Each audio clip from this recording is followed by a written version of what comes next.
धर्मरक्षक छत्रपती संभाजी महाराज जेव्हा ट्रेलर आलेलं ना तेव्हा खूप जणांचे एक्सपेक्टेशन खूप जास्त वाढलेल्या मूवीकडनं की हा मूवी खूप चांगला असेल, त्याचं बजेट पण चांगलं आहे आणि पहिली गोष्ट म्हणजे व्हीएफएक्स पण खूप चांगले वाटले ट्रेलरमध्ये.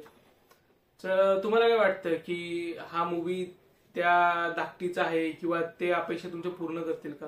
नक्कीच मी म्हणेन की तुमचे एक्सपेक्टेशन हा मूवी पूर्णपणे सक्सेसफुल करतो आणि हा मूवी बघितल्यावर तुम्हाला आहे ना खूप इमोशनल व्हायला होईल शेवटच्या सीनला मध्ये मध्ये. आणि खूप साऱ्या फायटिंग सीन्स, व्हीएफएक्स आणि खूप काही बाकीच्या गोष्टी एवढ्या झाल्यात ना पिक्चर मध्ये. स्टोरी लाईन, डायरेक्शन वाईज हे सगळं सांगणार आहे मी तुम्हाला. तर तुम्ही नवीन असेल तर ह्या चॅनल लाईक करा, शेअर करा, सबस्क्राईब करा आणि आपण सुरुवात करूया या व्हिडिओला. जेव्हा मी मूवी बघायला गेलेलो तेव्हा मी एक्सपेक्टेशन एवढा ठेवला नव्हता, कारण की लास्ट टाइम छावा आलेला, त्याचा व्हीएफएक्स आणि स्टोरी लाईन खूप बेकार होतं. म्हणजे कंटाळवाणी आणि कुणाची पण ऍक्टिंग एवढी काही खास नव्हती, फक्त बनवायचं म्हणून बनवलेला पिक्चर. पण ह्या पिक्चर मध्ये मेहनत दिसते, प्रत्येक गोष्टीमध्ये मेहनत आहे. व्हीएफएक्स मध्ये, स्टोरी लाईन मध्ये आणि प्रत्येक सीन मध्ये पण खूप जास्त मेहनत घेतली. स्टोरी लाईन कुठून चालू होते आणि कुठे संपते, पहिला भाग कसा असावा, म्हणजे ह्या पिक्चरने सांगितलं ह्या गोष्टी की पहिला भाग कसा असावा. ते पहिल्या भागामध्ये जे काय आहेत त्या गोष्टी सगळ्या पिक्चरमध्ये ह्या आहेत.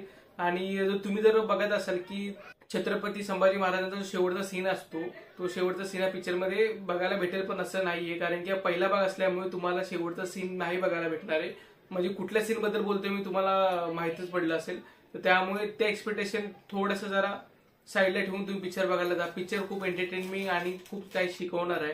तर मी तर म्हणेन की खूप पॉझिटिव्ह आणि खूप निगेटिव्ह पॉईंट्स पण आहेत त्या पिक्चरमध्ये. तर पहिले आपण पॉझिटिव्ह आणि मग निगेटिव्ह पॉईंट वरती लक्ष घालू. पॉझिटिव्ह पॉईंट मध्ये आहे ना, अनुप सिंग ठाकूरने खूप चांगली ऍक्टिंग केली. म्हणजे वाटतच नाही की तो महाभारतातला अनुप सिंग ठाकूर धृतराष्ट्र करणारा, आणि वेगळे कॅरेक्टर आहे. आणि त्यांनी त्यांचं मराठी बोलणं आणि त्याची ऍक्टिंग आणि त्याचा आवाज वाढवणं आणि एवढं सुटेबल झालं ना त्या कॅरेक्टरला. तुम्ही जेव्हा पिक्चर बघा ना तेव्हा तुम्हाला त्या गोष्टी कळतील. आणि ऍक्शन सीन्स खूप चांगले झाले पिक्चरचे, व्हीएफएक्स खूप चांगले झालेत पिक्चरचे. म्हणजे असं वाटतं की हिंदीचे जे व्हीएफएक्स त्या तोडीचे व्हीएफएक्स मराठीमध्ये झालेत पहिल्यांदा.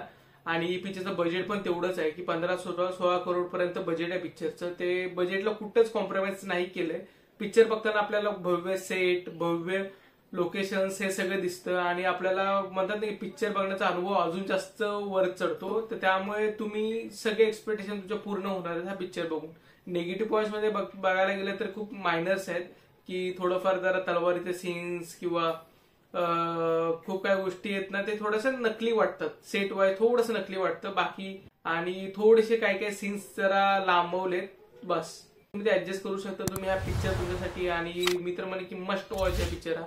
तर तुम्ही एकदा आणि तुमच्या फॅमिलीला घेऊन जाऊन बघायलाच पाहिजे पिक्चर हा. मी सगळ्यांना रेकमेंड करेन की हा पिक्चर तुम्ही सगळ्यांना घेऊन जावा. आणि आपला इतिहास काय आहे, आपला छत्रपती संभाजी महाराज काय होते सगळं दाखवण्याची हीच वेळ आहे. आणि तुम्ही हा पिक्चर बघा आणि काहीतरी शिका.